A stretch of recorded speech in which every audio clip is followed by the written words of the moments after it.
उसने गिराया, यानी दुख उसने दिया। दुख देने का कारण वो है, दुख देने वाला वो है, वो तो दुख देने वाला हो गया। उनको तो दुख करता सुख करता रहते हैं, दुख देने वाला तो नहीं होता।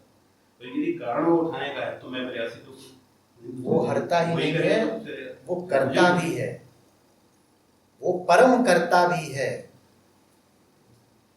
किसने कह दिया आपसे कि ब्रह्मा विष्णु महेश में से आप सिर्फ जो हरता है महेश, आप उनको याद रखिए। तिकड़ी है पूरी, हटाता वो है तो बनाता भी तो वही है। अगर मैं इसके लिए ये मानता हूँ कि वो ना बना गिराता है ना उठाता है, उसके उठने का रास्ता बताता है। जो कहाँ से उठने का रास्ता? गिराता तो जो नहीं, तो फिर गिरे कैसे? कोई और दो करता है, फिर दो भगवान है। गिरे तो नहीं, तो आप फिर दूसरे भगवान हो गए जो पहले की इच्छा के विरुद्ध गिर गए। गिरे तो अपनी नादानियों से, अपनी आपकी नादानियां क्या उसकी इच्छा से बाहर की हैं? उसकी इच्छा को ना मानने का। आपको ये हक है कि आप उसकी इच्छा को न मानो, आप दूसरे भगवान हो। नहीं मान सकते, न मानने का भी बल है आप में। आप इतने बड़े हो, कितना बड़ा अहंकार है ये कि मैंने भगवान की बात नहीं मानी। तुम्हारी औकात न मानने की। निर्बल हुए। आप बात को समझ रहे हैं मेरी? यदि समस्त शक्तियां उसमें विहित हैं तो आप में उसकी शक्ति को न मानने की शक्ति भी किसने दी? उसकी आगे तो और क्या करने की शक्ति मिली। इसी को माया कहते हैं। वो आपको ये हक देता है कि आप उसकी मर्जी को ठुकरा दो। यही तो माया है। उसने आपको फ्री विल दी है, जिसे आप धोखे से ही पर फ्री बोलते हो, जिसे आप स्वेच्छा बोलते हो। तो उसने आपको यह हक दिया है कि आप उसको ठुकरा दो।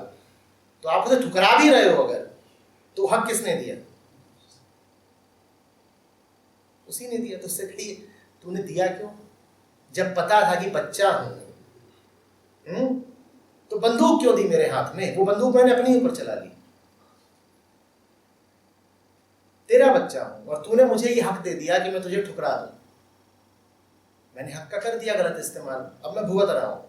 भुगत आप इसलिए रहे हो क्योंकि आप बिल्कुल भुगत आप इसीलिए रहे हो कि आप ये मानते हो कि उस बंदूक को चलाने वाले आप थे, आपको नहीं। मैं नहीं करता था, हर चीज का करता तू है, तो इन दुखों का भी करता तू है। अगर करता तू है तो भोगता भी तू ही रहे। करा तूने तो तू ही भुगतेगा, मैं नहीं भुगतूंगा। जिसने ये कह दिया कि मैंने अपने समस्त कर्म और उन कर्मों का फल तुझे समर्पित कर दिया, अब वो नहीं भुगतता। क्योंकि आप अपने आप को कर्ता मान रहे हो। आपका अपनी सत्ता में बड़ा यकीन है, आप उसकी सत्ता नहीं मानने को तैयार। मैं उदाहरण देता हूं आपको, सुनिए, समझिए बात को। आप किसी दोस्त को चुनते हो,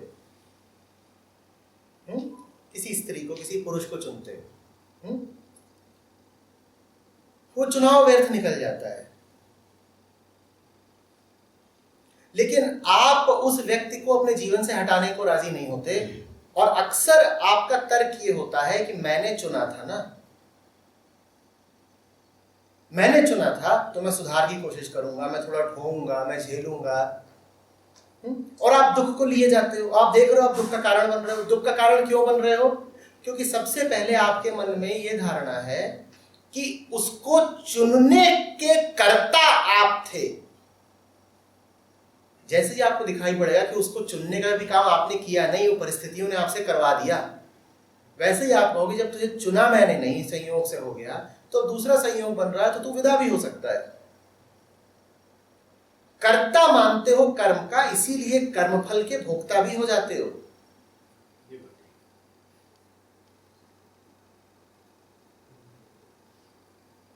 तुमने किया नहीं, जैसे ही मान लोगे मैंने नहीं किया तो मैं हूं ही नहीं जिसे कर्म, जिसे फिर फल भुगतना चाहिए। मैं क्यों भुगतूं नाहक? बिल्कुल, सोच सोच के ही तो कर्ता बनते हो। नहीं, लेकिन ये सोचने से कि मैं इस कर्म का करता नहीं, मुझे दुख क्यों हो रहा है, क्या वो दुख दूर हो जाएगा? बिल्कुल हो जाएगा। एक बात बताओ, जब सोच नहीं रहे होते हो उन क्षणों में दुख होता है? जब सो गए उदाहरण के लिए और नहीं सोच रहे हो तो दुख होता है। जो तुम्हारी जिंदगी के सबसे घातक विषय हैं वो भी तुम्हें दुख कब देते हैं? किन पलों में? जब उसका विचार आता है। तो सोच सोच के ही तो कर्ता बनते हो, वरना कर्ता भाव और क्या है? जब विचार नहीं कर रहे होते तो मुर्दा हो जाते हो, सोते समय मर गए। मृत्यु कहते हैं वो अर्ध मृत्यु से महामृत्यु की ओर चले जाओ। अभी यहाँ इतने लोग बैठे हुए हैं जिन्होंने बहुत बहुत समय तक कुछ नहीं सोचा।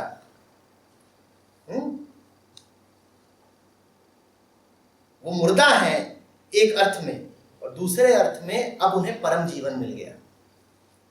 तुम जिसको जीवन कह रहे हो कि विचार ही जीवन है, वो बड़ी ग्लानि का जीवन है।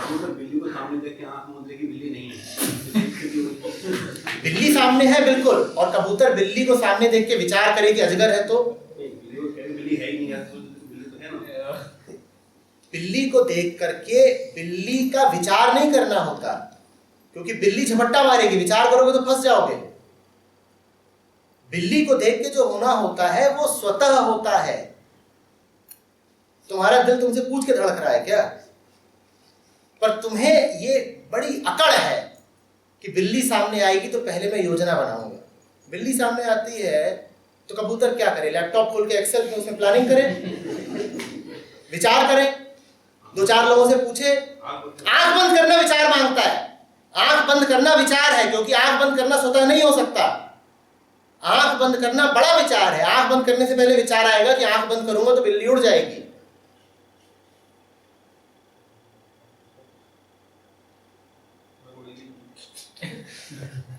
बुद्धि लगाओ, जरा ध्यान से सुनो, तर्क में मत उलझो।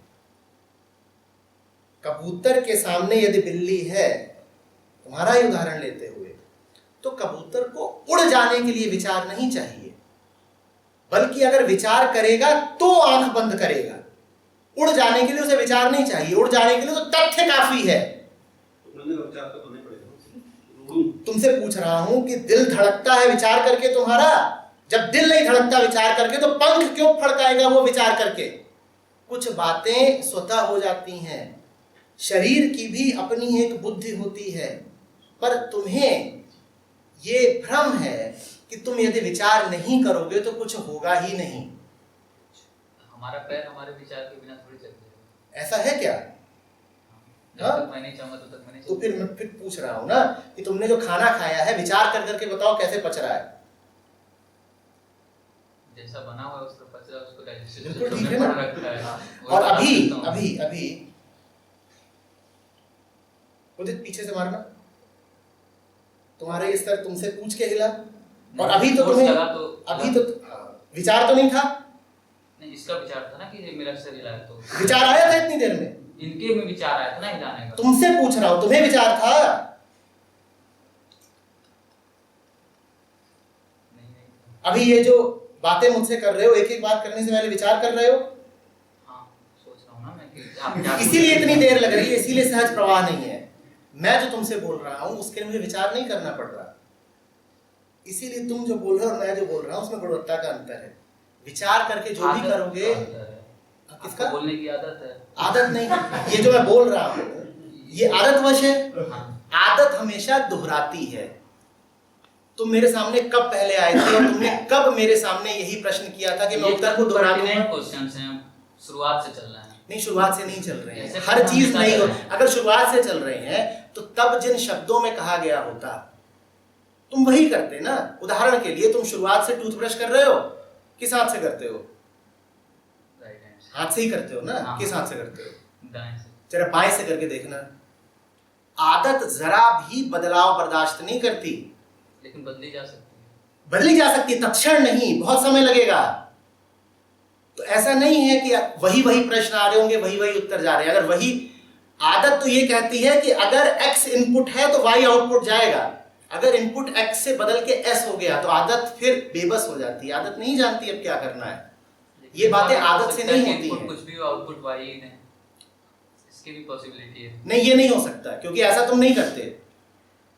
ऐसा अगर तुम कर रहे होते तो तुम समभाव में स्थिर हो जाते, वो तुम हो नहीं।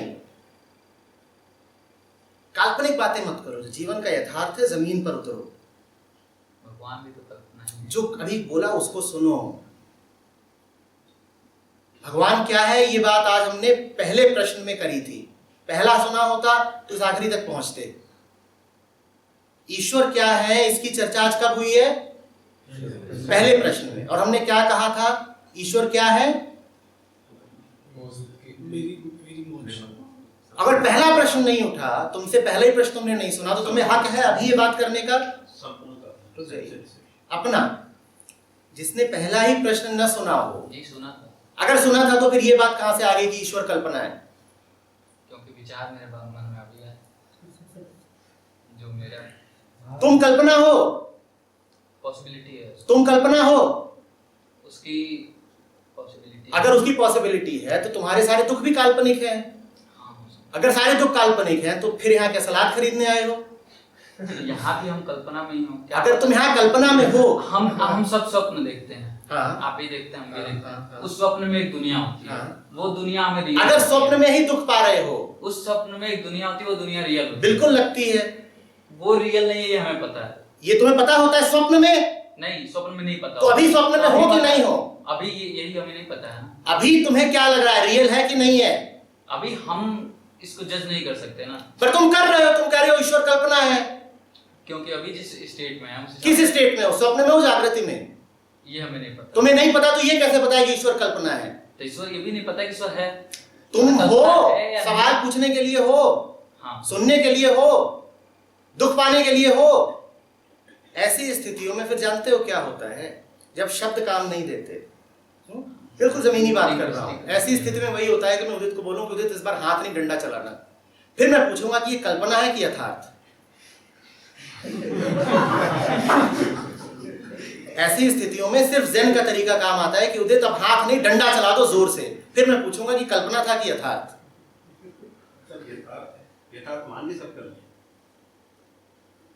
लेकिन वो भी यथार्थ है, ये क्या पता। अब बस अब डंडे का ही जवाब जबरदस्ती है ना। हाँ, जबरदस्ती ही है। कंफ्यूजन के बाद क्योंकि से आप फिर क्योंकि नहीं कर सकते। क्योंकि क्योंकि जब तुम जबरदस्ती उलझे रहना चाहते हो तो सुलझाव का भी एक ही तरीका है कि जबरदस्ती की जाए। पहले ही प्रश्न में समझाया था कि एक होता है तुम्हारे भीतर जिसे बहुत जरूरत होती है अनुशासन की, कहा था कि नहीं? और एक दूसरा होता है, इसके आगे सर झुकाना होता है। तो अभी तुम वो होकर के बोल रहे हो जिसे अनुशासन की जरूरत है, और वो समझेगा ही तभी, तुम्हारे हक में ही यही है, हित में ही यही है कि ज़ेन का तरीका अख्तियार हो जाए।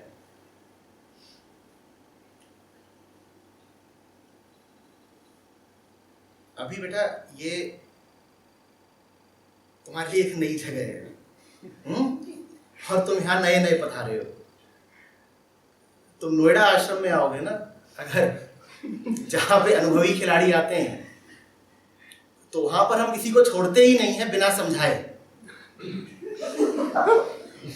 हम ये बात बर्दाश्त ही नहीं करते कि कोई आया और बिना समझे निकल कैसे गया।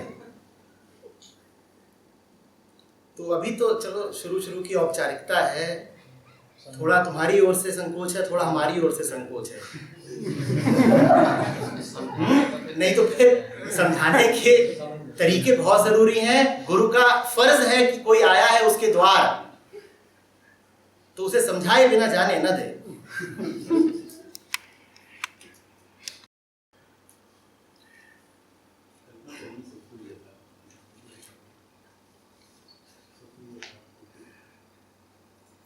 डंडा यथार्थ है आखिरी, और कुछ नहीं। हम भय पर चलते हैं, डर से संचालित होते हैं, चोट हमारा जीवन है। कबीर को विवश होकर कहना पड़ा था, भय से भक्ति करें सब, भय से भक्ति सब करें, भय से सकल जग रीति, भय पारस है जीव को, निर्भय होय न कोई। भय ही है जो फिर जीव का पारस बन जाता है, उसको कुछ और कर देता है, कायाकल्प। और जो भय पर चलता हो उसका एक ही तरीका है, निर्भय करने का भी, उदित का डंडा।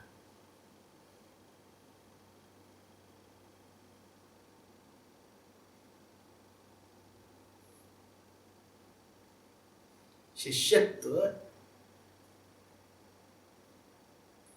शब्दों का आदान प्रदान नहीं है, वाद विवाद नहीं है, सीखने की और बदल जाने की पूरी तैयारी है। और अगर तुम दर्शा ही रहे हो इतनी बात करके कि पूरी तैयारी है, तो फिर इस तंत्र को अनुमति है कि तुम्हें बदल दे।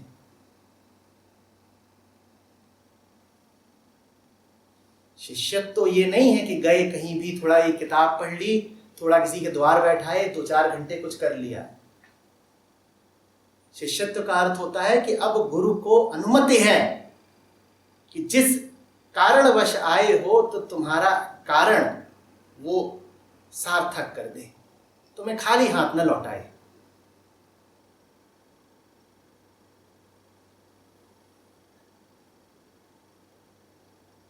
फिर बात शब्दों में नहीं होती, फिर हम उपचार करते हैं।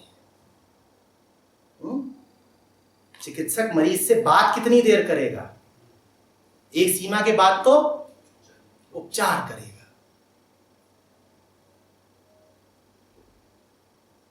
ये बात जरा विचित्र लग रही है ना, कि एक आध्यात्मिक गोष्ठी हो रही है और उसमें खड़ा हो गया डंडा।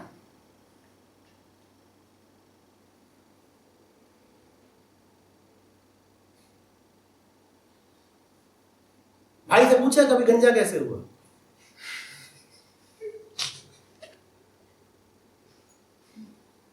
देखो हंसी, देखो उसकी, ऐसी थी नहीं गंजा होने से पहले।